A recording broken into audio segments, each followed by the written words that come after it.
During the following demonstration scenarios, we are going to focus on the accounting and analytic functionality built into SAP Business One 9.1. We will demonstrate these accounting scenarios using the SAP Business One United States and Puerto Rican localizations and our demo database company, OEC Computers. Like most small businesses, OEC's landscape is constantly evolving as their products and markets change.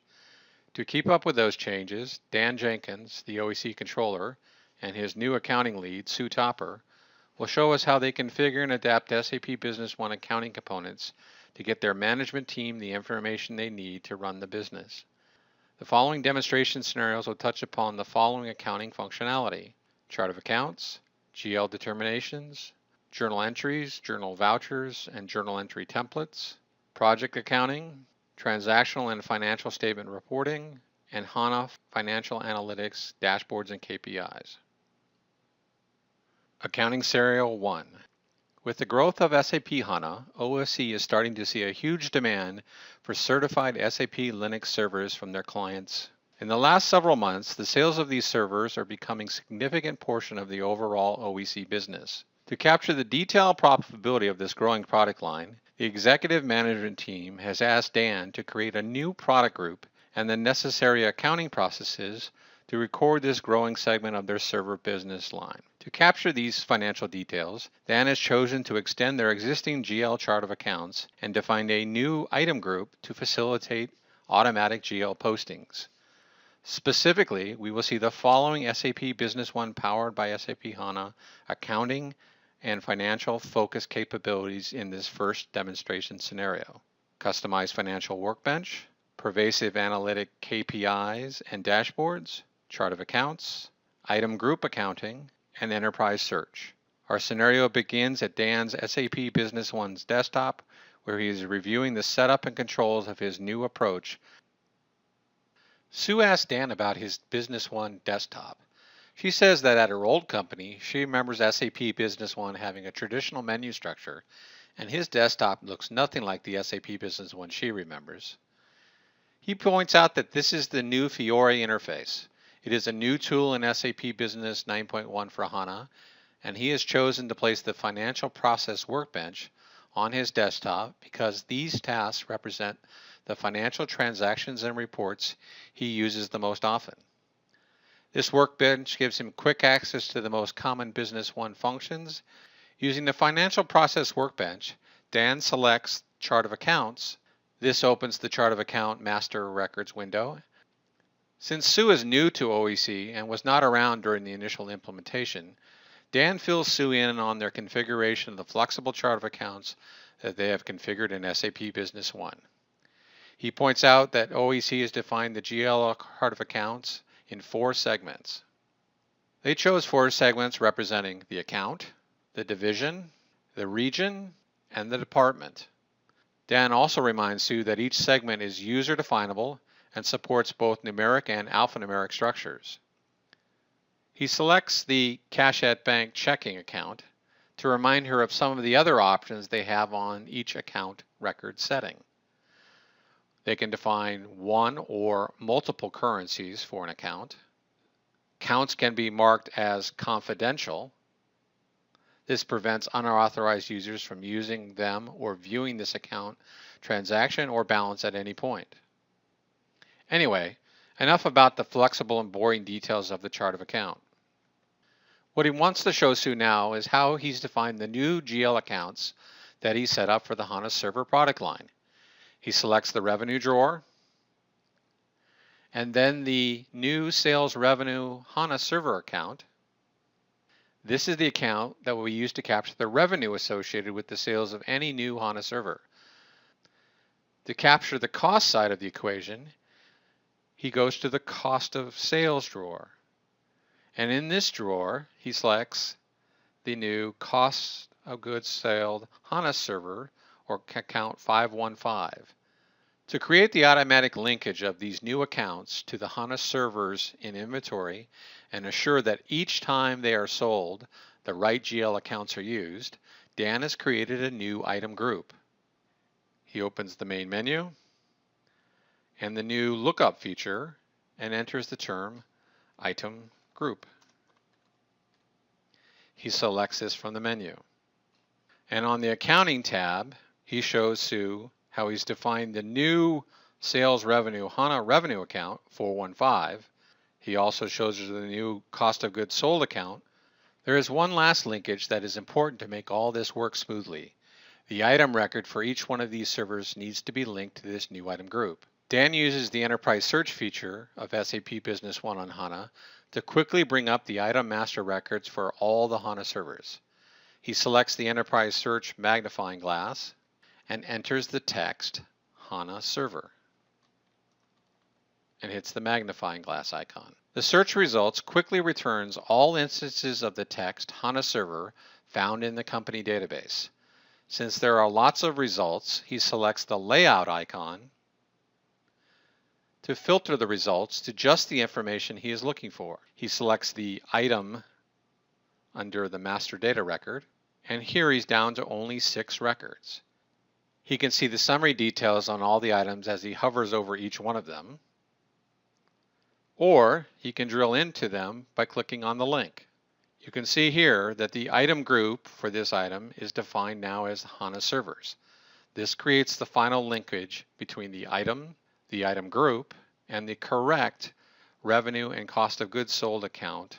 From now on, each time the sales team uses the HANA server in a sales document, the right GL accounts will be posted with no intervention by the accounting team. To quickly show Sue how this will all work in action, he opens a test AR invoice. From the rows, he selects one of the HANA servers. As the row fills in, he shows Sue how the new revenue and cost of goods sold accounts automatically populate into the row detail. Here's the 415 revenue account and the 515 cost of goods sold account. Dan doesn't want to save this invoice, so he cancels it. Before Sue goes, Dan wants to show Sue all of the new pervasive analytic features. Dan gives Sue a quick review of the KPIs, or key performance indicators, he has created and included on his desktop. KPIs, or key performance indicators, are singular currency amounts, percentages, or counts of transactions that are taking place in the OEC SAP Business One database. They can display GL balances, summary document amounts, and quantities of any transaction in SAP Business One. Dan's initial 2 KPIs are receivables overdue and monthly net sales revenue. Even though these 2 KPIs seem relatively simple, they're very powerful. This one gives Dan the total receivables overdue at any one point in time. And the second one, monthly net sales revenue, gives a point-in-time view of monthly net sales. Dan has also started using the pervasive dashboard design tool. Like KPIs, Dan can define his own dashboards using a simple drag-and-drop interface. In his first attempt, he created the following pervasive dashboard: aging of receivables overdue. This dashboard that Dan has created shows the aging of overdue receivables in 10-day increments.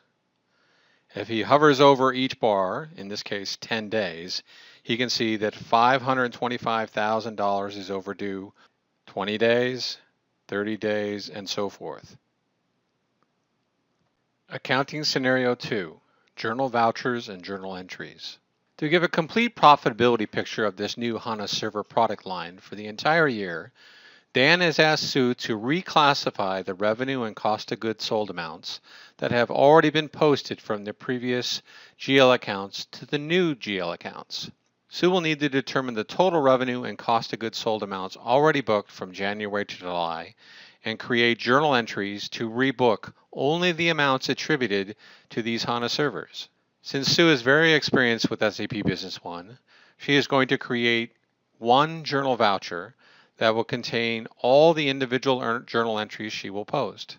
In the following scenario, Sue will use the following features of SAP Business One Accounting module: the Sales Analysis Report to get annual revenue and profitability information for each HANA server, the Excel Export feature to calculate the cost of goods sold amount by item, journal vouchers to move the balances to the new accounts as of 7/31, journal templates to facilitate the fast and error-free posting of those journal entries, and posting periods or fiscal calendar. Like before, our scenario begins at Sue's SAP Business One desktop. Because of Sue's prior experience with SAP Business One, Sue knows that she can use the sales analysis report by items to get the revenue and gross profit amounts for each of these HANA servers during any period of time. With this information, she can build the summary journal entries that Dan has asked her to post as of 7/31. Sue selects the sales analysis report from the SAP Business One Sales AR menu.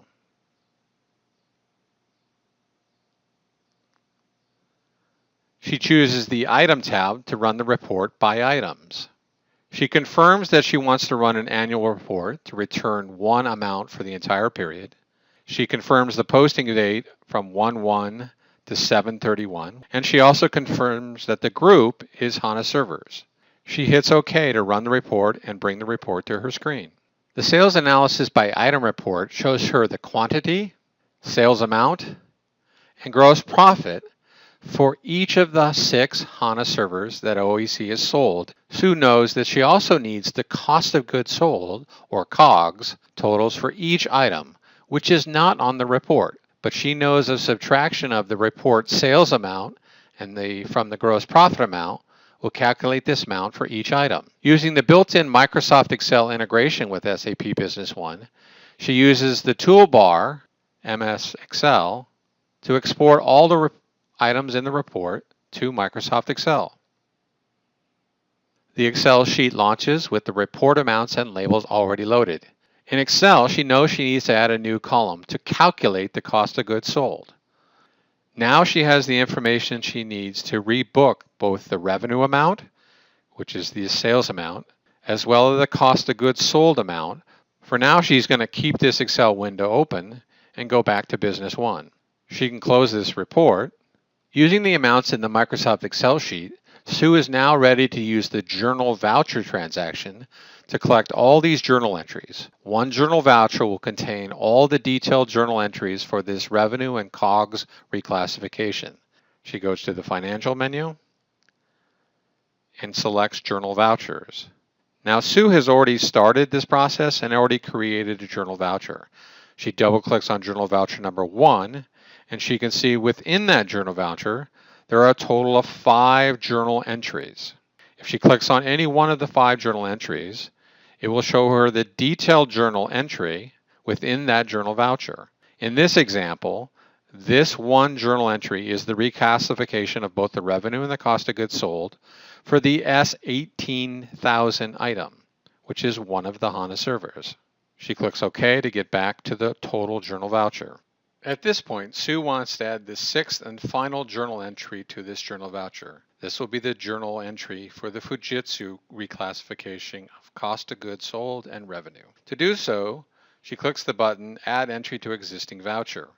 She wants to post this to July 31st of 2014, so she enters that into the posting date. She does the same for the due date. In the remarks field, she wants to make a remark so that she can later find this journal entry. Now, as we can see, Sue is posting this back to July 31st of this year. Those happen to be closed periods, but Sue, being one of the lead accountants, has the authorization or security to post to a closed period. Sue wants to show us a little bit more about the fiscal period definitions. She goes up to the main menu and types in period. This brings up, she scrolls down to the bottom, and we can see this is the fiscal calendar, or the periods from period 1 through period 12 for the year 2014. And if we take a closer look, we can see that both July and August of 2014 are what's called a closing period. This only allows certain people with the right authorizations to book entries. She closes the posting period window with the cancel button. As she returns to the journal voucher entry screen, Sue is also going to use a posting template she has created to simplify the data entry of these entries. A posting template allows her to predefine the set of accounts or amounts to pre-fill into a journal entry. She picks the template type percentage, then clicks on the ellipse button, choose from list to select the HANA Serve posting template that she's created. As we can see here, this fills in the 4 accounts into the details of the journal entry. These are the 4 accounts that she needs to rebook the revenue and cost of goods sold from the old accounts to the new accounts as of 7/31. With the accounts now filled in, all she needs is the amount. This is where the Excel sheet comes into play. She goes back to the Excel sheet, and since she's only booking this last and final entry for the Fujitsu TX300 server, what she needs to do is copy the sales amount and the cost of goods sold amount over to the journal entry. She selects the sales amount, she goes back to Business One, and she pastes that amount in the old revenue account. When she tabs off and goes to the next account, the system will automatically balance the entry by entering the credit amount into the new HANA Revenue Server account. She goes back to the spreadsheet to get the cost of goods sold total amount, comes back to Business One, and pastes that in the credit amount of the old cost of goods sold account.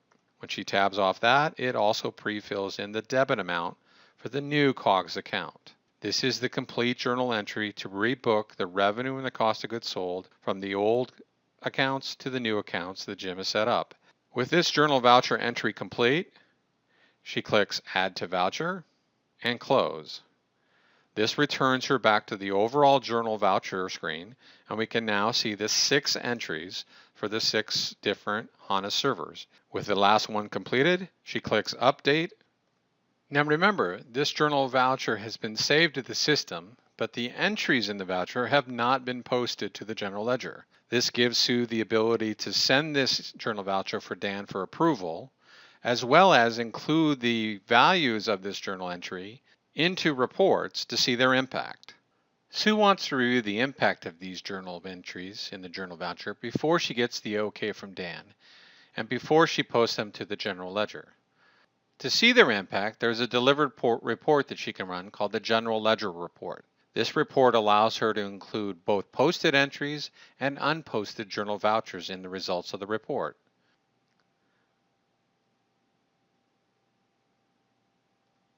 This General Ledger Report can be used many different ways. It allows her to select multiple accounts or different levels of accounts, as well as different posting dates, due dates, as well as many other options. Since there's so many options, Sue is going to use a new feature in version 9.1 that allows her to save the report selection criteria. She's done so she goes up to the selection criteria name, and she selects the report criteria she's saved called Revenue and COGS GL. This has the settings for the General Ledger Report that she wants that contains specific accounts as well as posting dates and other information. Now, one of the things she wants to do before she runs the report is check this box right here called Add Journal Vouchers. What this will do is add any journal vouchers that meet the criteria for date and accounts that she selected in her selection criteria. On this reporter screen, she can see all of the journal entries that have been booked to the account she selected, which are the revenues, both the old one and the new, as well as the old cost of goods sold and the new cost of goods sold. We can also see all of the journal vouchers that Sue created but has yet to post because she selected that option. These are the 6 journal entries in the Journal Voucher 1 that contains the reclass for the revenue account, one for each HANA server that exists. The same is true. We see the opposite side of the entry for the new revenue account, which is the new HANA revenue account that Dan set up. The same is true for cost of goods sold. We see the entries coming out of the old account and into the new cost of goods sold account. This report, called General Ledger, and the ability to include general vouchers in that report before they're posted, allows Sue to see the impact of those debits and credits that she created before she actually posts them to the general ledger.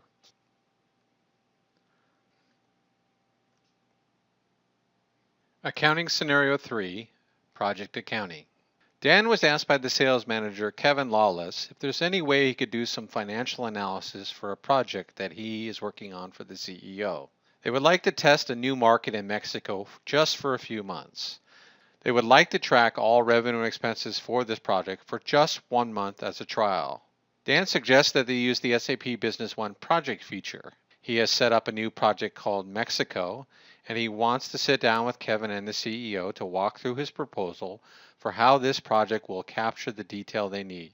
In a meeting, Dan is ready to show Kevin the following SAP Business One functionality: project setup, project controls, recording AR and AP transactions against the project P&L reporting, user interface customization.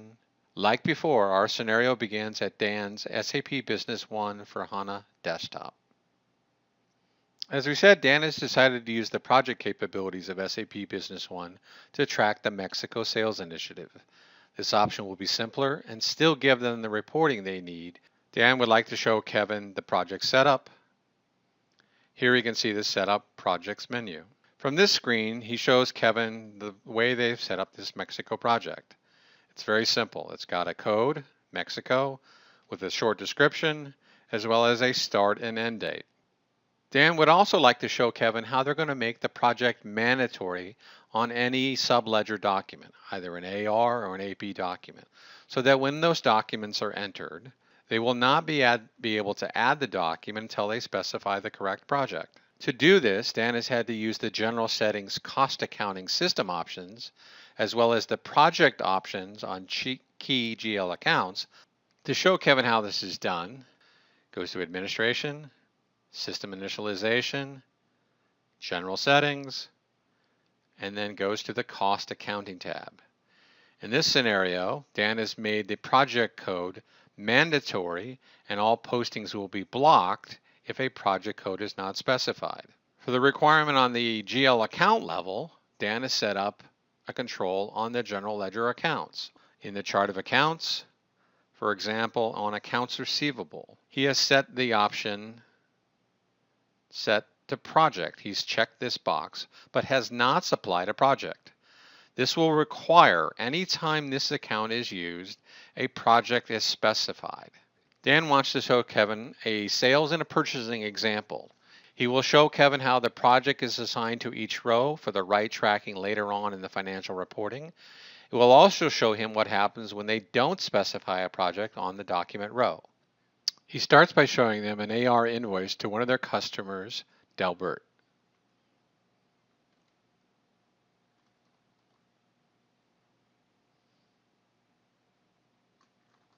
Once he has the customer selected, he goes to the Accounting tab to specify the right project. This project will be applied to all lines on this document. He selects Mexico and goes back to the Contents tab. From here, he can enter multiple items. And in this case, this is just for example, it doesn't really matter what items he selects, but he chooses 3 items and returns back. Once he returns back to the row definition, you can see that the project field has been copied from the header on the Accounting tab to the line items in each of the individual lines. Now that he has these 3 lines, he's going to add the invoice. He's going to scroll back to that document so you can see the journal entries that were posted. He selects the Accounting tab and the golden arrow to the journal remarks. On this, the journal entry for this document, he can see that the Mexico project has been associated with all journal entries that are applicable to this invoice. He now wants to show Kevin what will happen on an AP invoice, for example, when they're submitting their expenses. He selects AP invoice, enter a date, enter a description for and we're going to say travel airfare. Go to the GL account and pick account for airfare. Now this time when we look at the project field, we'll see there's nothing in the project field. And that's because when we're entering this AP invoice, we forgot to go to the Accounting tab and actually enter the BP project first. Because we had no project at the header level, there was no project copied down to the row level. But because the controls Kevin has set up, this will not be a problem. If we were to enter an amount, let's say for $1,000 worth of airfare, tab off, and click Add, what we see is we get an error that says the GL account requires a project. So this is the second control that Kevin has put in place at the general ledger account level. We can do this in one of 2 ways. We can go right to the actual line, select on the project field, tab off, and select the Mexico project, and then post it. or we could go back to the Accounting tab and enter the project there. Now when we add this document, it should post fine because this line and every accounting entry with it has a project code attached to it. When Kevin sees this scenario, he's concerned that the project code is hidden on the Accounting tab. He asks Dan if they can move it to the Main tab so that it might not be overlooked. Dan explains that there is a new feature of 9.1. They now have the ability to move and hide standard and user-defined fields from any tab on any screen to another tab on that same screen. Dan will show Kevin how this is done. He selects the Edit Form UI option from the Tools menu. Now that Dan is in edit mode, he can move any field or hide any field. Since we want to move the BP project field, we go to the Accounting tab, select BP Project. We can now select the BP Project tab and move it up to the main tab of the window that Kevin requested. We click Escape, and it asks us if we want to save this new form. We say yes. If we go back and open up the AP invoice screen, we can now see that the BP project field is on the main tab. This way, when they enter a vendor, like we did before, Kevin Lawless, we can go right to this field, select the project code, in this case Mexico, enter a date, and now go down to our description, select account, airfare as an example, and we can see that the project code is automatically filled in on the line. Kevin is very happy with this capability. One last thing before Kevin has to leave. Dan wants to show him one of the many financial reports they can run by project. Using the standard profit and loss report with the project selection criteria, they can get a project-specific P&L. Dan closes the AP invoice, and from the Financial Projects Workbench, Dan can run this report from the Financial Reports link. This brings up the profit and loss statement selection criteria. Now this is the standard P&L report, but it has many options. And one of the things that Dan wants to show Kevin is if you click on the expanded option, you can actually run this report with selection criteria for a specific project. In this case, the Mexico project. And now when we click OK to run the report, all we will get in this P&L report is those entries that are specific to the Mexico project. To print a boardroom quality version of this report, Dan selects the Print Preview toolbar. This will print the crystal report layout that sits behind this report. In addition to this P&L by project, there are also other project reports that we can run. Go to Financials, Financial Reports, Accounting, and run the Transaction Report by Project report. Once again, on this selection criteria, we have the ability to select the project. When I click OK, I now get a summary of all of the postings that have hit the Mexico project. To see the detail, I click the Expand button, and I can now see all of the entries that have been booked against the Mexican project, with the ability to drill into the individual journal entries. In this example, I'll drill into this accounts receivable posting. Then from there, I can go to the actual invoice that posted this entry. This project report, like many reports in SAP Business One, allows you the ability to go from a report to detailed entries all the way back to the source document. During the previous demonstration scenarios, we saw how SAP Business One 9.1, powered by SAP HANA, delivered powerful accounting controls, reporting, and analytic capabilities to facilitate the changing business environment at OEC computers. We watched as Dan and Sue used SAP Business One powered by SAP HANA to address the following accounting and control issues in support of the OEC business model: chart of accounts, GL determinations, pervasive analytics, journal entries, journal vouchers and templates, project accounting, as well as transactional and financial statement reporting. Contact your local SAP Business One partner to discuss all the SAP Business One accounting, analytic, and reporting features we did not have time to review in this video.